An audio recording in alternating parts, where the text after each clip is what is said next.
Goeiedag en baie welkom by ons aanlyn platform. My naam is Andre Donaldson en ek is die gemeenteleier hier by Nuwe Lewe Gesinskerk. Ek wil vandag vir jou sê uit my hart uit baie dankie dat jy die keuse gemaak het om in te skakel. Ek weet daar's klomp platforms waar jy kan ingeskakel vanmôre, maar jy het gekies om vanmôre by ons in te skakel. En hier by ons by Nuwe Lewe Gesinskerk glo ons in praktiese, relevante boodskappe wat ek en jy kan neem en wat ons kan uitleef daar buite. Want ons glo dat ons roeping as kerk is om by die suiwer woord van God te bly en dit te verkondig, maar ook om die kerk te enable, soos hulle in Engels sal sê, om juist die boodskap uit te dra na buite. Want ons, ek en jy is die kerk en ons het nodig om daar buite die verskil te maak in hierdie donker, gebroke wêreld. En hoe doen ons dit? Deur die boodskap te hoor, in te neem en uit te leef daar buite. So ek hoop jy gaan vandag se boodskap geniet, maar nie net geniet nie, dat jy vandag se boodskap ook sal inneem, te harte sal neem en daar buite die verskil gaan maak. Want ek glo daar's 'n stikkende en 'n gebroke wêreld wat wag om die evangelie te hoor. Mag jy vandag se diens geniet en mag die Here jou seën.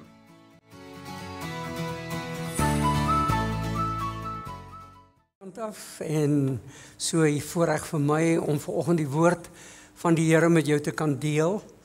God het geweet wie gaan vanmôre hier wees en daarom het hy hierdie woord op my hart gelê. So wie jy ook al mag wees, hier is 'n woord van God af. En my verantwoordelikheid as predikant, net soos Andries en elke Sondag is om net gehoorsaam te wees aan die Here en te probeer om te sê, so sê die Here, Here. Wat jy daarmee maak, jou saak, jou keuse. En ek en jy moet gereeld keuses maak rondom ons verhouding met God. Wanneer 'n onderwyser of 'n dosent 'n klas of 'n lesing gaan aanbied, weet hulle gewoonlik presies wat wil hulle bereik deur hierdie lesing of hierdie klas. Met ander woorde, ons praat van daar sekere uitkomste wat hulle wil hê.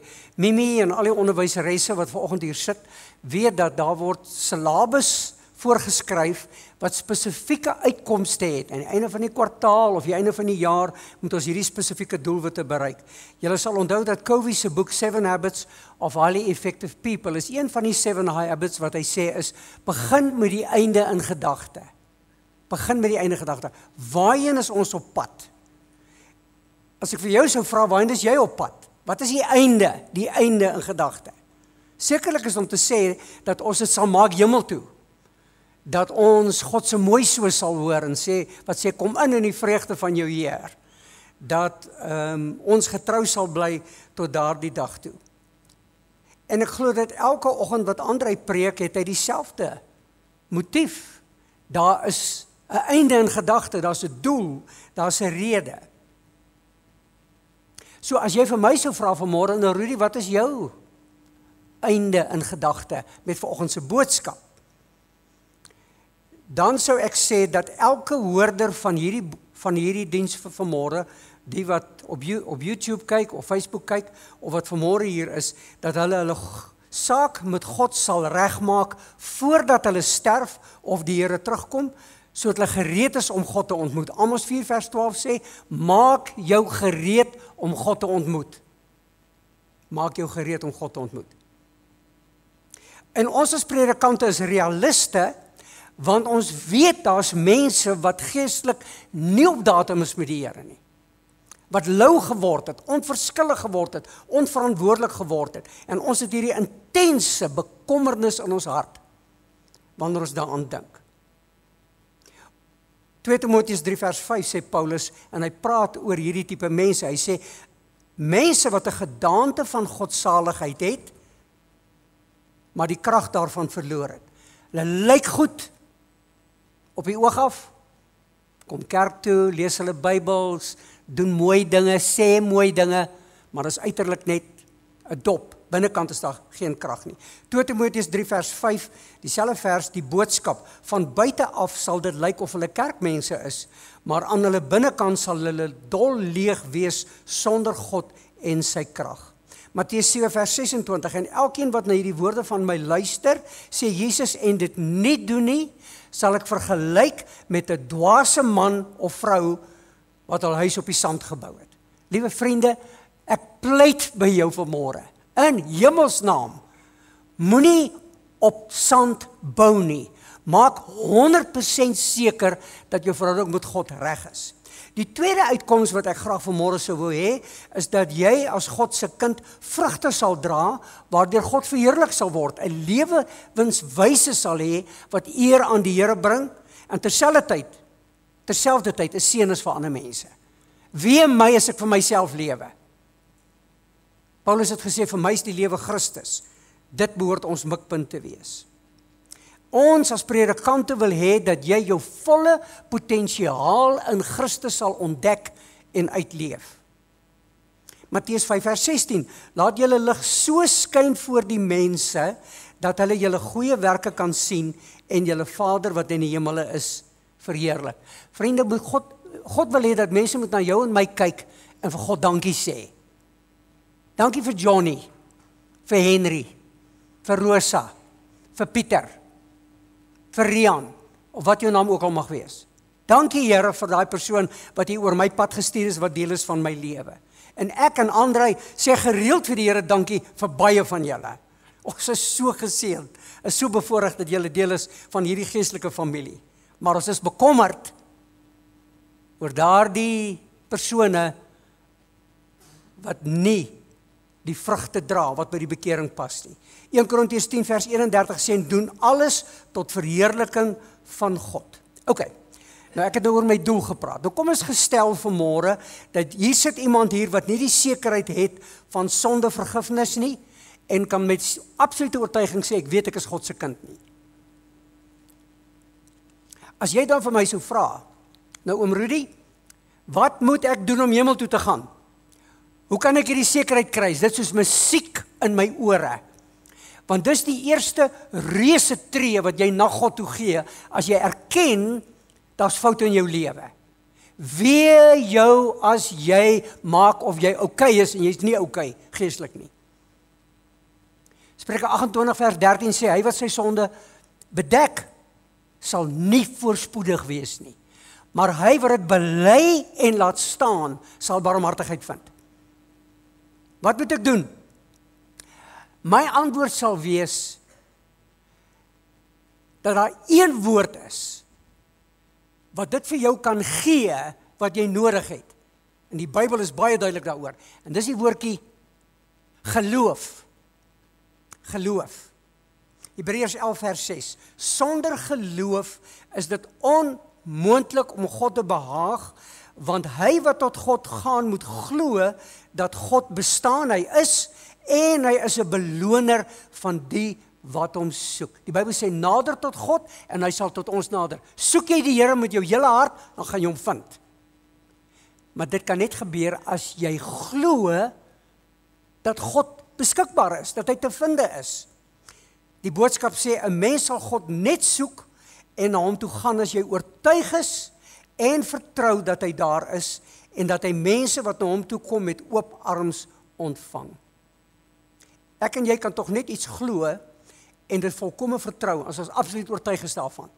So jy moet absoluut oortuig wees, dat God jou lief het, en dat hy jou wil red, en jou wil vergewe, en jou wil aanneem as sy kind. Jy moet dit glo. En dit doen ons, wanneer ons God se woord lees, nie waar nie. Paulus sê in Handelinge 16 vers 31, of liewer so, Lukas wat hier skrywe van Paulus en Silas, hulle is in die tronk, en julle onthou dat God het in antwoord op hulle gebede en hulle lofsange aardbewing gestuur, die tronkdeur het oopgegaan, boei het van hulle hande afgeval, en die tronkbewaarder wou homself om die lewe bring, en Paulus gesê, nee, wag, moet dit nie doen nie. En toe sê die tronkbewaarder hierdie woorde, wat moet ek doen om gered te word? Handelinge 16 vers 31, toe sê hulle, Paulus en Silas, glo in die Here Jesus Christus en jy sal gered word. Glo dat hy die enigste een is wat jou kan help. Efesiërs 2 vers 8 ken julle so goed, uit genade is julle gered deur die geloof. Nie uit jouself nie, dis die gawe van God. Ek kan niks doen om gered te word nie, behalwe om tot God te roep om hulp. Uit genade is julle gered deur die geloof. En geloof sê altyd vir God, nadat jy gevra het, baie dankie As hierdie botteltjie water nog nie oopgemaak is nie, en hier sit iemand wat hier 'n hoes by kry, en ek besef jy het water nodig, en ek bied vir jou my water aan, word hierdie water eers joune wanneer jy dit vat, en hopelik sê, dankie, dis geloof. Vra, help niks nie. Ek moet dit neem. Nou, geloof kan in verskeie dele opgedeel word, maar ek wil vanmôre net oor 2 elemente praat. Daar's gewone intellektuele geloof. Ons aanvaar 'n feit wat bewys kan word. Jou en my duimafdruk is totaal uniek. Niemand van al die hoeveel biljoen mense, nou 8 biljoen of meer mense, is daar nie een wat so 'n duimafdruk soos ek of jy het nie. Hoe weet jy dit? Hoe glo jy dit? Want dit is wetenskaplik bewys. En hierdie intellektuele geloof wat ek het, dat hierdie feit waar is, hoe raak dit my verhouding met God? 0. Niks nie. Ons kyk na die skepping, in die aand die pragtige sterrehemel, ons sien die foto's wat geneem word deur die Hubble-teleskoop en daai ander groter teleskope daar buitekant in die hemelruim, en ons hoor van miljarde sterrestelsels daar buitekant, en ons sê, ja, daar moet 'n God wees, kyk hoe groot is dit, en hoe mooi is dit, en ons staan by die geboorte van 'n babietjie, en is so beïndruk, dis God wat dit gedoen het, dis intellektuele geloof. Hoe raak dit jou verhouding met God? 0. Dis nie geloof waarvan die Bybel praat nie, waardeur ons gered word nie. Jakobus 2 vers 19, jy glo dat daar net een God is. Die demone glo dit ook, die duiwels glo dit ook, en hulle sidder, so bang is hulle. Die duiwels is gevalle engele, hulle het God gesien. Maak dit van hulle kinders van God, omdat hulle dit glo. Nee, jy kan 1000 keer glo, Jesus het aan die kruis gesterf vir ons sondes, en dit beteken vir jou 0. Totdat jy na hom toe gekom het, in die lig van die Bybel sê, en jou sonde erken, en bely, en sê, ek is jammer, vergewe my, en die Bybel sê dat as ek my sonde bely, wat doen hy? Vergewe my. Dit moet ek glo. Dan neem ek dit, soos hierdie water waarvan ek praat, waarvoor ek dankie sê. Ek het hoeveel keer mense hoor bid, predikante hoor bid.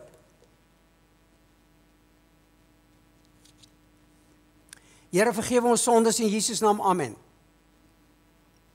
Nee, kies vriende. Sien, dis hoe jy jou sonde bely nie. Met 'n intense bewustheid van jou verlore toestand, dat jou pad is hel toe, met 'n angs wat in jou hart aangryp, en onder oortuiging kom, ek staan onder die oordeele van God, as hy my nie red nie. En dan roep, Here, wees my genadig. En God sê dat as jy na hom toe kom met daardie hartsoortuiging en daardie behoefte, wat doen hy? Hy vergewe jou. Dis wat die Bybel sê, 'n saligmakende geloof. Hebreërs 11 vers 1, om te glo is om seker te wees van die dinge wat ons hoop, om oortuig te wees van die dinge wat ons nie sien nie. Romeine 10 vers 9, want as jy met jou mond bely dat Jesus die Here is, en met jou hart glo dat God hom uit die dode opgewek het, sal jy verlos word. Soos die skrif sê, wie in hom glo, sal nie beskaam staan nie. En die woord geloof word gekoppel aan die woord vertroue, geloofsvertroue. U is al een wat my kan red. U wil my red. U het aan die kruis gesterf, sodat ek kan lewe. Martin Luther, wat die hervorming 500 jaar gelede begin het, is gered, en hy was 'n priester in die Katolieke kerk, en hy het nie die sekerheid gehad van sondevergifnis nie. Hy het ernstig tot God geroep en gesoek, en die deurbraak het gekom, toe hy die Bybel lees, by Romeine 1 kom, in vers 16, waar hierdie woorde staan in vers 17, die evangelie van Christus, die blye boodskap van Christus, is 'n krag van God, tot redding vir elkeen wat glo, soos geskrywe is, die regverdige sal uit die geloof lewe. Die wêreld vra aan buitekant, hoe weet jy? Want God se woord sê dit. God het my 'n belofte gegee. Avi Joubert, vriend van my in Newcastle, toe ek jare gelede predikant daar was hy op ons kerkraad en 'n geestelike leier in die gemeente, ongelooflike pilaar en 'n inspirasie. En hy vertel van sy bekering daar in Potchefstroom. Hy sê toe hy besef hy is 'n verlore sondaar, het die predikant geleentheid gegee dat hy na die diens agterbly en iemand het saam met hom kom bid en hy die Bybel het vir hom gewys, jy moet jou sonde erken, jy moet bely met berou en God sê hy sal jou dan vergewe op grond van wat Jesus aan die kruis vir jou gedoen het. Hy sê toe hy klaar gebid het, het hy geen sekerheid nie. Niks, nie vrede nie blydskap waarvan hulle praat nie. Hy sê die predikant gee vir hom die wonderlikste raad. Hy quoteer vir hom 1 Johannes 1 vers 7. En hy sê vir hom, Avi, jy moet elke oggend opstaan. En selfs deur die loop van die dag moet jy hierdie woorde quoteer. Die bloed van Jesus reinig van alle sonde. Die bloed van Jesus reinig van alle sonde. Avi sê, dag 1 gekom, dag 3 het gekom, dag 5 het gekom, geen vrede nie, geen vreugde nie, maar dag 7 aanbreek, toe hy daai môre opstaan, en sê, die bloed van Jesus reinig van alle sonde, toe gaan die hemel oop, bokant hom, en die vreugde van te weet ek is God se kind, het van hom besit geneem. Geloof in God se woord, wat nie kan lieg nie. Wat sê die Bybel moet ek glo, sodat ek in 'n regte verhouding met God kan kom? Ek herhaal myself 'n bietjie hierso. Romeine 3 vers 23, die boodskap en verder. Ons almal is sondaars, ons is so gebore. Nie een van ons leef tot God se eer nie. Ten spyte daarvan het God besluit om ons vry te spreek. Daarom het hy Jesus Christus gestuur om ons te kom verlos. God doen dit omdat hy baie vir ons omgee, nie omdat ons so goed leef nie. God het Jesus soos 'n offerlam laat slag vir al ons sondes. As ons in hom glo, tel ons verkeerde dade glad nie meer nie, want God vergewe dit. God was 'n lang tyd geduldig met ons oor al ons sondes. Hy het ons nie links en regs daarvoor gestraf nie, maar omdat God regverdig is en dit die een of ander tyd moet straf, het hy besluit om ons sondes op Jesus Christus te laat neerkom. Daarom kan hy nou elkeen vryspreek wat in Christus glo. Christus is in jou en my plek gestraf. Die oordeele van God het op hom neergekom, sodat ek en jy vergifnis kan ontvang en vrede kan ontvang. Glo jy vanmôre dat God jou liefhet? Die kinders sal ons voorgaan. Maak so. Die Bybel sê dit. So lief het God die wêreld gehad.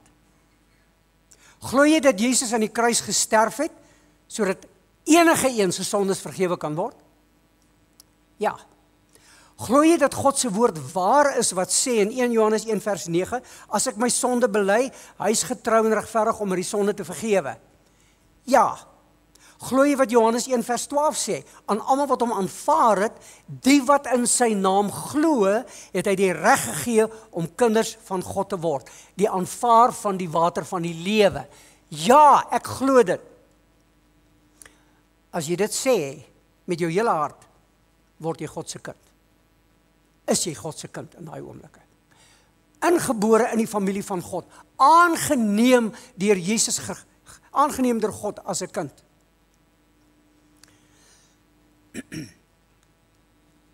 Onthou daai woorde, God said it, I believed it, and that settles it for me.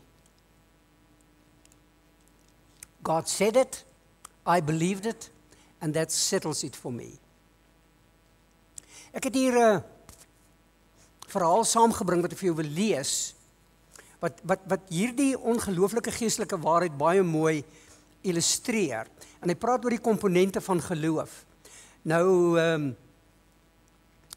die verhaal gaan oor 'n man wat in 'n woestyn verdwaal het. Sy water het opgeraak, sy lip is gebars, sy tong geswel, en hy strompel voort in hierdie warm son. En die aasvoëls begin bo kan sy kop draai. En skielik, asof dit nie kom hy op 'n ou tydse waterpomp af, wat naby 'n groot wit sandsteenrots staan. Aan die waterpomp is daar 'n blikkie met 'n draad vasgemaak. In die blikkie is 'n brief geskryf deur iemand anders. Die brief lui soos volg: Hierdie pomp is doodreg en hy werk. Ek het 'n nuwe suigwasser daarin gesit en dit behoort vir ten minste 5 jaar te hou. Maar die wasser droog uit in die hitte en die pomp moet vooraf gevoer of dan ons praat in Engels geprime word. In die koelte onder die wit rots het ek 'n bottel water begrawe met die prop na bo. Daar is genoeg water om die pomp te voer, maar nie as jy eers daarvan drink nie. Gooi 'n kwart van die water op die wasser en laat hom week. Gooi dan die res van die water medium vinnig in die pomp en dan pomp jy vir die vale. Jy sal water kry. Hierdie put het nog nooit droog geloop nie. Glo my net. As jy genoeg gedrink het en jou waterbottels gevul het, maak my bottel water weer vol, sit dit terug waar jy dit gekry het, met die propkant na bo vir die volgende ou wat hier langs kom. Voorspoed. Naskrif. Moet nou nie die water gestaan en opdrink nie.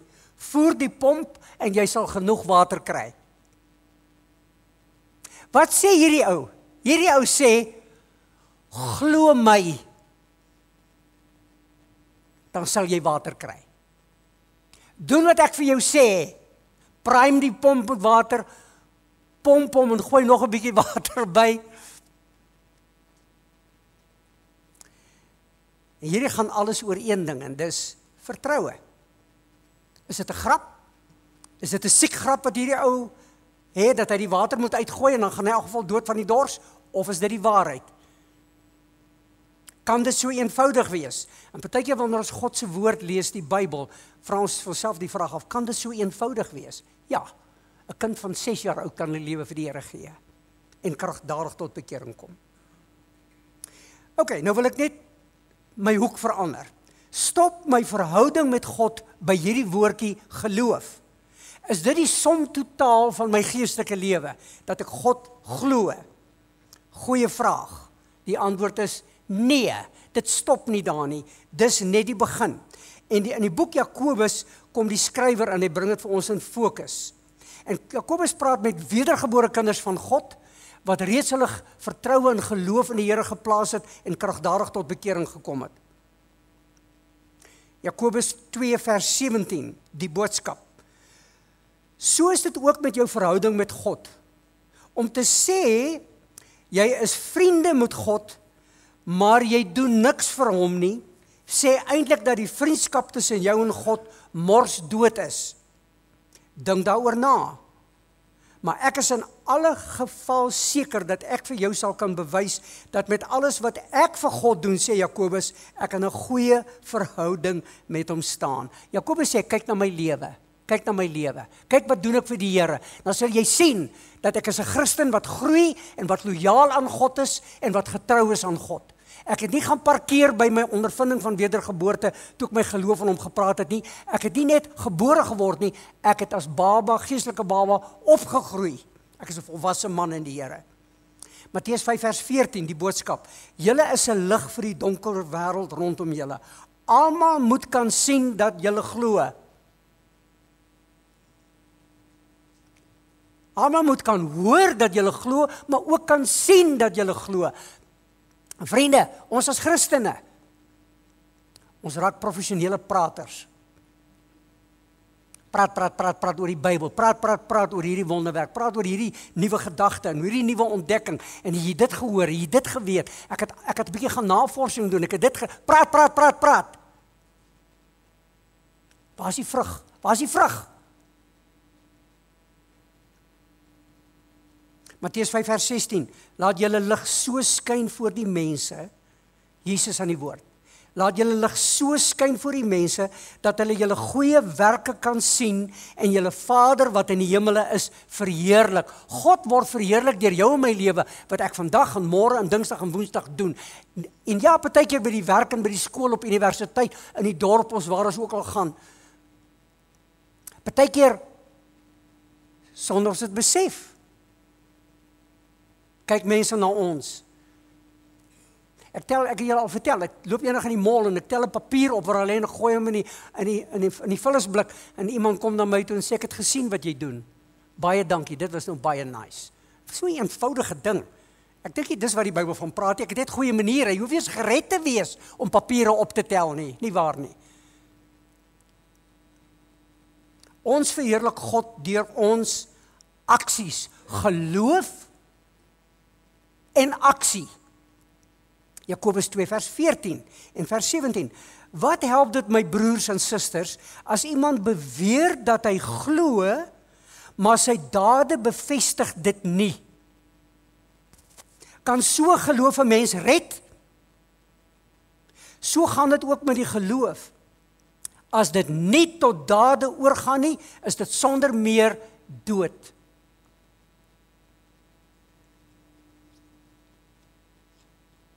Wat beteken dit om vir Christus te leef? Kerk toe te gaan? Dis nice, mooi. Is goed. Bybel te lees. Kry. Wonderlik. Preke te luister op die sosiale media. Wonderlik. Geestelike boeke te lees. Kry. Daar's nog niks gedoen nie, vriende. Daar's nog niks gedoen nie. Daar's nog net kennis ingesamel. Romeine 2 vers 4. Nou is dit Paulus wat praat. God is ryk in goedheid, verdraagsaamheid en geduld. Sê dit vir jou niks nie? Besef jy nie dat God jou deur sy goedheid tot bekering wil lei nie? Hy sal elkeen vergeld volgens sy dade.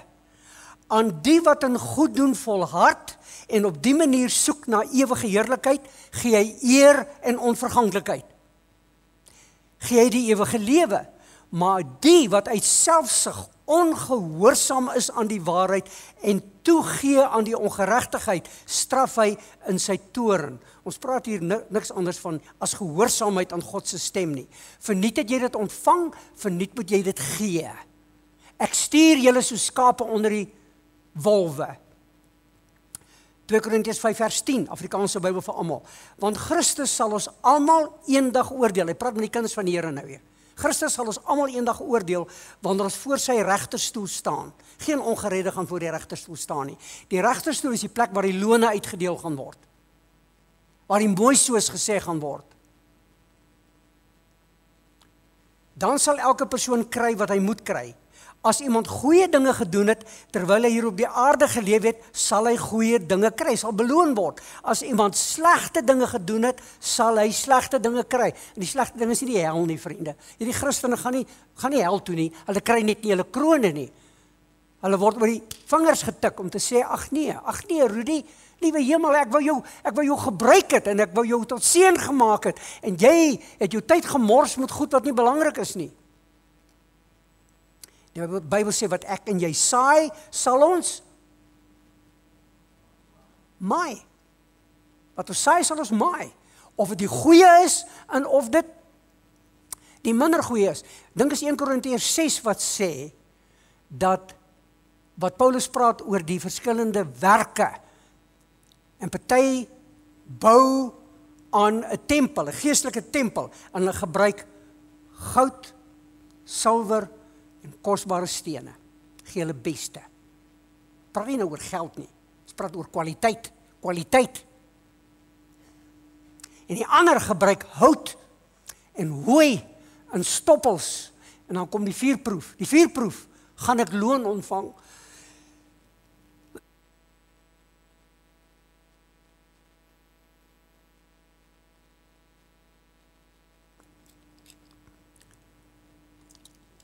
Praat oor goeie dade. Gaan goeie dade my red? Nee. Ons word nie deur goeie dade gered nie, maar ons word vir goeie dade gered. God het 'n plan met elkeen van ons om waarde toe te voeg, om 'n verskil te maak in hierdie wêreld. 1 Timoteus 6 vers 17. Sê aan hulle wat ryk is in hierdie wêreld, hy praat nou met die welgestelde mense, om nie trots te wees op hulle geld en op hulle geld te vertrou nie. Maar hulle vertroue moet in die lewende God wees, wat aan ons ryklik alles skenk wat ons nodig het om die lewe te geniet. Sê hulle moet hulle geld gebruik om goed te doen. Hulle moet ryk wees in goeie dade en moet ruim gee aan die in nood. Hulle moet altyd gereed wees om wat God aan hulle gegee het met ander te deel. Deur dit te doen sal hulle vir hulle 'n skat opbou, 'n goeie fondament vir die toekoms in die ewigheid, sodat hulle die egte lewe kan ontvang.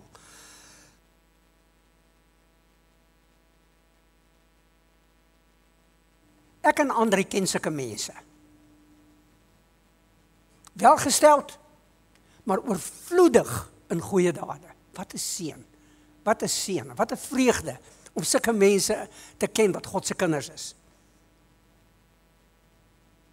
Maar wat van ons ander?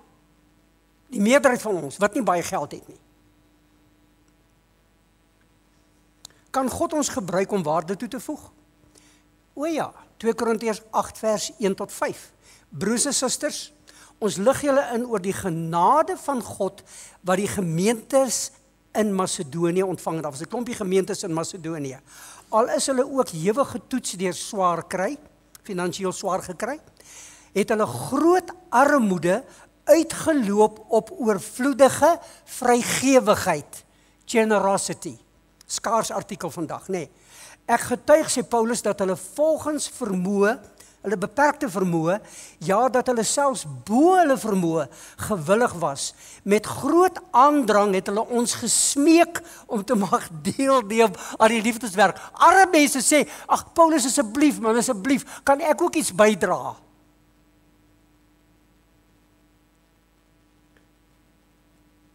Het ons gesmeek om te mag deelneem aan die liefdeswerk en diens aan die gelowiges in Judea. Die Christene in Judea het deur 'n verskriklike moeilike tyd gegaan en hulle het finansiële behoeftes gehad. En hierdie arme mense in Macedonië, daai gemeentes kom en sê, ons wil hulle ook help.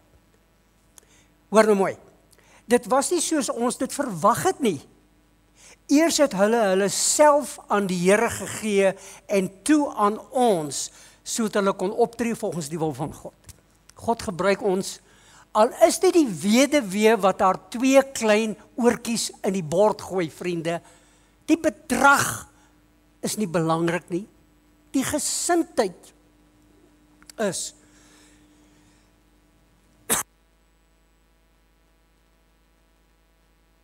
Vergewe my.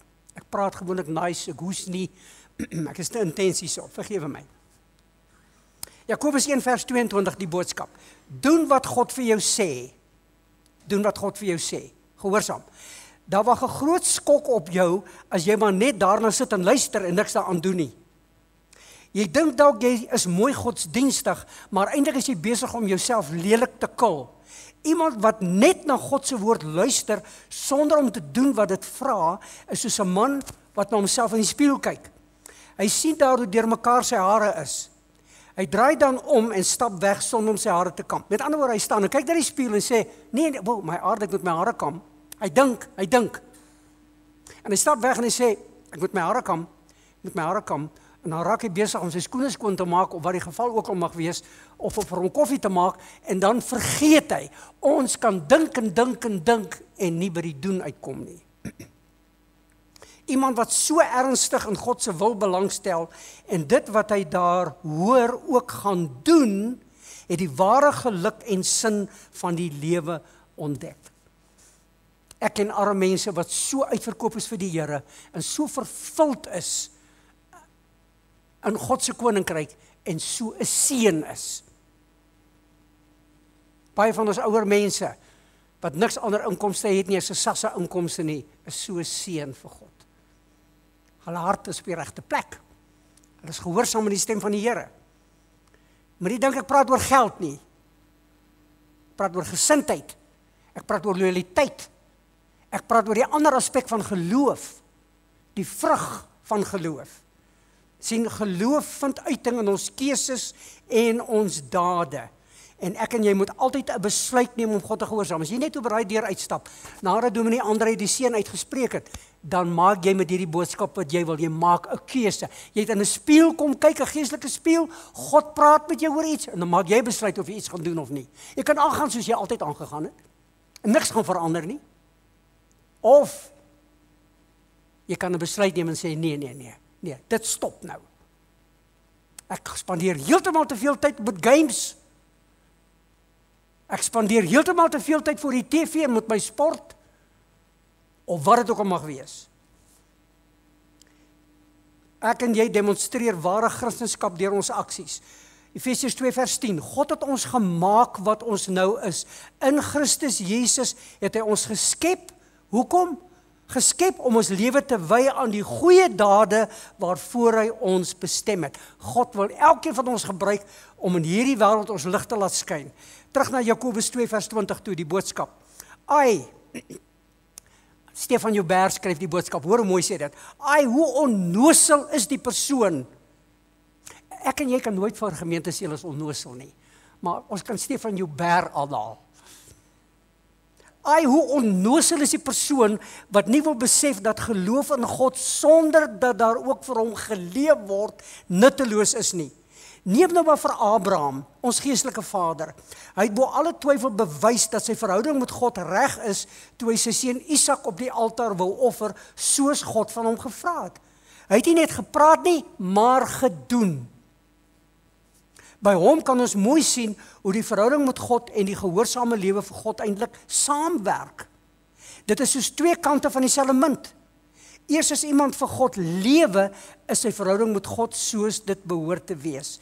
Wanneer ek my geloof in God stel om my te vergewe en te herskep, dis die een kant van die muntstuk. Die ander kant van die muntstuk is die lewe wat hieruit voortvloei tot eer van die Here. En dit gebeur, hoor mooi vriende, intentionele gehoorsaamheid. Intentionele gehoorsaamheid. God praat met my en sê, Rudy, jy moet dit doen. Dan beter ek dit doen en vinnig doen. Ek het al in die pad gery, ek seker van jy ook. En ek sien iemand stap, en ek beleef die Heilige Gees in my hart, tel hy persoon op, en ek ry verby. Die Heilige Gees sê, Rudy, ek het met jou gepraat, nou moet ek deur ondergaande U-draai maak, omdat ek so stupid was, om nie die eerste keer te luister nie. En wanneer ek hom optel, ontdek ek, daar was 'n rede, 'n goeie rede, en God het my gebruik om 'n seun te wees, soos wat jy dit ook is, en jy dit ook doen. Intentionele gehoorsaamheid. Nou vriende, sommige van ons is deur God bestem vir groot dinge, soos die ryk mense. Hulle kan groot dinge vir God doen. Wie hulle, as hulle dit nie doen nie. Maar ons gewone mense, ons kan nie groot dinge vir God noodwendig doen nie, 'n groot dade nie, maar ons is bestem om die geur van Christus te versprei waar ons gaan. En die sout te wees wat smaak gee. Ek het 'n boek wat ek gister van my rak afgehaal het, en die boek se naam is 100 Days of Kindness. 100 Days of Kindness. 100 dae van vriendelikheid. En die dame wat die boek skryf, gebruik elke dag 100 bladsye. En sy gebruik elke dag, vertel sy van, hoe kan ek en jy 'n bietjie vriendelikheid tentoonstel en oordra in die wêreld daar buitekant. En ons kan. En julle doen dit reeds. Ek het nie 'n vraag daaroor nie. As van julle wat hier sit, wat by ons seniors betrokke is, en ek het nou die voorreg om met die seniors op pad te stap, wat ek enige tyd kan bel en sê, sal jy asseblief vir my so en so gaan optel, hulle het 'n vervoerprobleem. Dadelik sê hulle, natuurlik. Vriendelikheid, beskikbaarheid, mooi harte, dienskneg harte. Nou die dag, Woensdag, sê een van die dames daar vir die groep, ek wil net graag, so graag ook net aanhou om iets vir die Here te doen.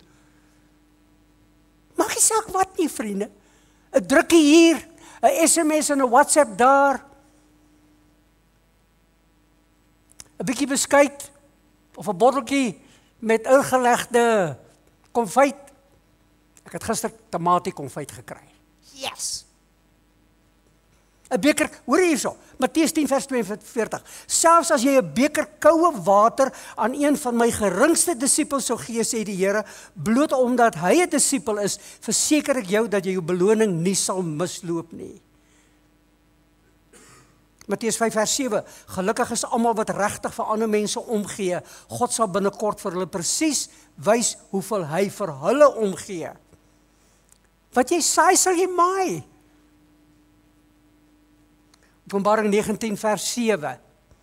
Laat ons juig en jubel en aan hom eer betoon, want die tyd het aangebreek vir die bruilof van die lam en sy bruid het haarself daarop voorberei. Ek en jy is besig om onsself voor te berei vir die hemelse bruidegom wat kom, ons is sy bruid. Hoor nou, Openbaring 19.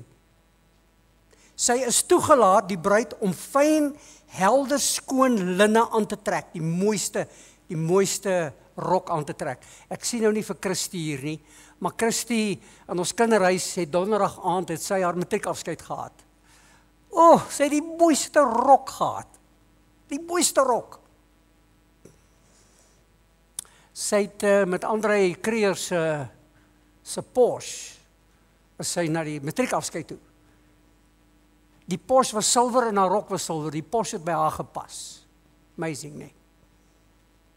Sy is toegelaat om fyn, helder, skoon linne aan te trek. Die fyn linne klere is die regverdige dade van hulle wat aan God toegewy is. Daar wag 'n rok vir jou en vir my, wanneer ons voor God staan. En daai rok gaan bestaan uit dit wat ek en jy vir hom gedoen het. En vir ander gedoen het, en die seën wat ons gewees het. En party van ons rokke gaan die mooiste rokke wees, al is ons die armste van die armes. Regverdige dade, wat beloon word en erkenning kry. Die engel het toe vir my gesê, skryf, geseënd is hulle wat na die bruilofsfees van die lam uitgenooi is. Ons is almal uitgenooi, dis waar geloof inkom. Maar dan in voorbereiding. Laat ek kom land. Galasiërs 6 vers 7. Moenie dwaal nie. Net wat die mens saai, dit sal hy ook maai. Laat ons nie moeg word om goed te doen nie, want op die regte tyd sal ons maai as ons nie verslap nie. Laat ons dan terwyl ons geleentheid het aan almal goed doen, maar die meeste aan die huisgenote van God. Vriende, mag die Here vir jou my help om die geur van Christus vandag en môre en hierdie volgende week en maand uit te straal waar ons gaan, en dat hulle vir die Here sal dankie sê vir jou in my lewe. Vader, seën die kinders, onderneem vir hulle, help ons elkeen om gefokus en intentioneel te lewe, om U te verheerlik. Gebruik ons tot eer van U naam. Dankie dat ons U hoor, in Jesus se wonderlike naam. Amen.